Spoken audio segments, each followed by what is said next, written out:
Pati burol ng patay sa Infanta Quezon, pinagbabaril. 4 ang nasawi, kabilang ang isang dati ng tinangkang itumba sa CCTV video. Makikita ang pagdaan ng motorsiklong sinakyan ng mga salarin. Ibinaba ng rider ang mga gunman saka sila namaril sa burol. Makikita rin ang takbuhan ng ilang tao sa lugar. Nakatakas ang mga salarin, dead on arrival sa ospital. Sina Herman Cuento, Leon Turgo Cuento, Manuel Cuerdo at Michael Cuento. 2 iba pa ang sugatan. Iniimbestigahan ang motibo sa pamamaril. Inaalam kung may kinalaman dito ang tangkang pagpaslang kay Michael Cuento, mahigit 2 taon na nakararaan. Inaalam din kung may kinalaman ito sa kanyang negosyo. Kaugnay po ng naganap na pamamaril na yan, kumuha tayo ng update sa investigasyon. Major Sarmiento, magandang hapon. Welcome sa QRT. Yes, Sir Emil. Magandang hapon po. Hello po, yes. Magandang hapon po, Kuya Emil. Sir Emil. Latest po sa isinasagawa ninyong pagsisiyasat sa naganap na pamamaril na ito. Dito po sa shooting incident na ongoing po yung ating investigation, yung in-depth conduct of investigation natin. At nangangala pa po tayo ng mga ebidensya para po dun sa identification ng suspect natin dito sa shooting incident na nangyari dito sa bayan ng Infanta Quezon. At ngayon po may mga recovered evidence naman po tayong na po tayo na pre-process na po natin. At ganoon din po yung CCTV footage natin na medyo malabo nga lang po, kaya nag-request na rin po kami para po sa examination nito kung may enhance po ito para po sa possible identification ng suspect natin dito.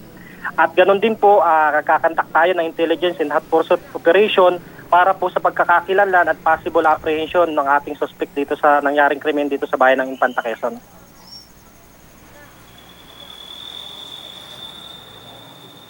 Major Sarmiento, ilang katao, ilang personalidad ang subject ng inyong pursuit operation?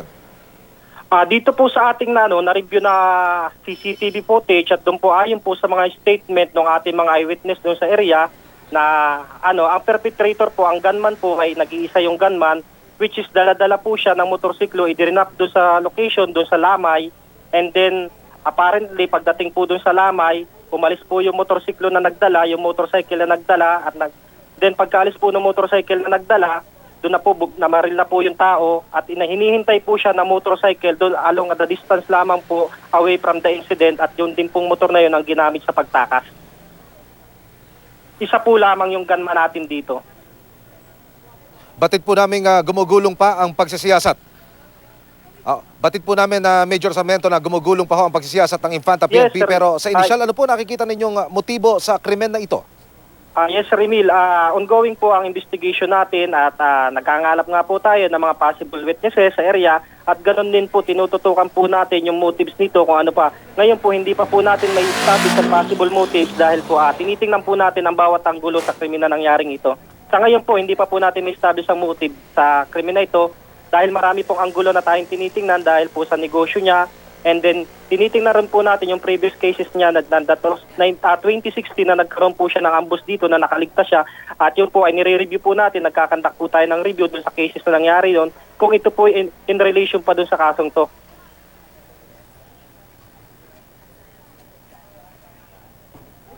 Tukoy nyo na ho ba, Major Sarmiento, kung bakit ito pinag-iinteresan ang buhay nitong si Michael Cuento na ito?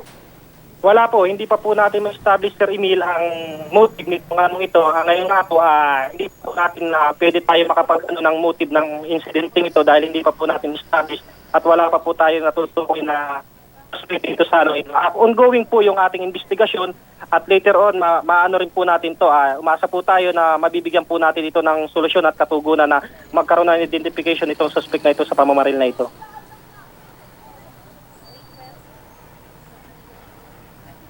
Yung pagpapatupad, Major Sarmiento, ng election gun ban, partikular yung paglalatag po ng mga checkpoint, kamusta po? At lumilitaw na meron hubang checkpoint tayo doon sa lugar na maaring nadaanan o dinaanan nito mga suspect matapos pong isagawa ang krimen?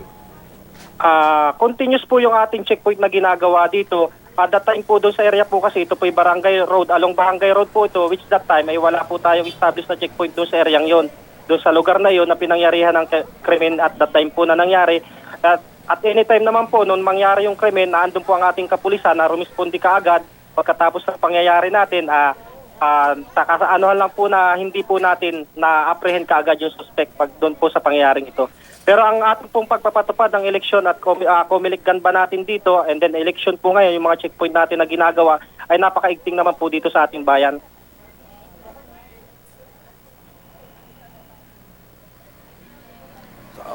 May testigo na po bang lumutang o meron na hong mga personalidad na nakikipagtulungan sa inyong investigasyon? Meron na po sa ating mga nakikipagtulungan at inaano po natin, ini-establish na po natin. Ano po sa ano ngayon ay possible po makukunan na po natin sila ng mga testimonya.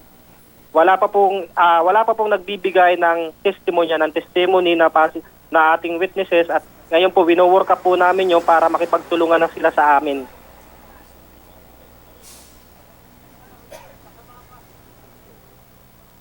Ito pong nasa likod ng krimen ay itinuturing na armed and dangerous. Ano pong hakbangin ang ginagawa ngayon ng inyong departamento para humahuli ang mga suspect? Ayun nga po, tayo po ay nagkakandak ng intelligence monitoring, at ganun din po ang ating mga kapulisan ay pinahigting natin ngayon dito ang pag-ooperate, lalong-lalo na po doon sa mga area na medyo isolated na mga area na pwedeng pagtaguan po, kasi ito pong bayan namin ay may mga isolated area na pwede pong pagtaguan, at nakikipag-usap na rin po kami sa mga barangay officials para po kung may makapagbibigay, at sa mga residente po makapagbigay at makatulong, makapagbigay ng information leading to the identification of the suspect, ay sabi nga po namin makipagtulungan po sila. Ganun po ang ating ginagawa sa barangay, at ganun din po sa mga barangay official na sa ating mga nasasakupan para po makipagtulungan sila sa amin.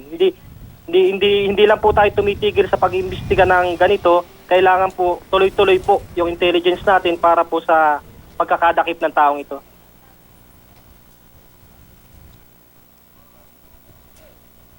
Major Sarmiento, bilang panghuli, drug-related po ba o isinasantabi na natin ang angulo na yan? Sinasantabi na po natin ang anggulo ng drug-related incident dahil ito po ay ayon po sa ating background dito sa taong to. It's not a ito po sa mga biktimang ito, ay hindi po ito, ito pong mga biktimang ito ay hindi involved sa drugs, wala pong involvement sa drugs.